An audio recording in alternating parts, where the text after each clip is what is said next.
আজ বানাচ্ছি মাশরুমের একটা রেসিপি, যেটা আমি আমার বাড়িতে আগে কোনোদিন ট্রাই করিনি। এটাই আমার ফার্স্ট টাইম ট্রাই করা। তো এর জন্য প্রথমেই মাশরুমগুলোকে ভালোভাবে ধুয়ে পরিষ্কার করে নিয়ে ছুরির সাহায্যে ছোট ছোট করে কেটে নিয়েছি। এখন একটা মিক্সিতে কয়েকটা কাজু বাদাম, 5টা কাঁচা লঙ্কা আর একটা টমেটোকে দিয়ে স্মুথ পেস্ট তৈরি করে নিয়েছি। এখন একটা কড়াইয়ে 2 চামচ বাটার আর কিছুটা সাদা তেল দিয়েছি। তোমরা চাইলে পুরো রান্নাটা সর্ষের তেলেও করতে পারো। এখন তেলের মধ্যে 2টো তেজপাতা, কিছুটা থেতো করা গোটা গরম মশলা আর পেঁয়াজ কুচি দিয়ে হালকা ভেজে নেব। পেঁয়াজটাকে হালকা ভেজে নেওয়ার পর ওর মধ্যে অ্যাড করেছি পরিমাণ মতো লবণ, 1 চামচ হলুদ গুঁড়ো, 2 চামচ লঙ্কার গুঁড়ো, 1 চামচ জিরের গুঁড়ো, 1 চামচ ধনের গুঁড়ো। এবার সব মশলাগুলোকে একসাথে ভালোভাবে মিশিয়ে নিতে হবে। মশলাগুলোকে একসঙ্গে কিছুক্ষণ নাড়াচাড়া করে নেওয়ার পর ওর মধ্যে দিয়েছি আগে থেকে পেস্ট করে রাখা কাজু।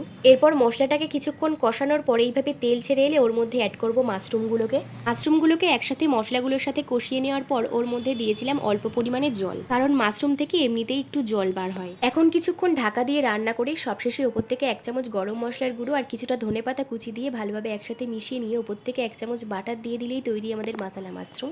আর এটা দেখতে যতটা সুন্দর হয়েছিল, খেতেও অসাধারণ হয়েছিল।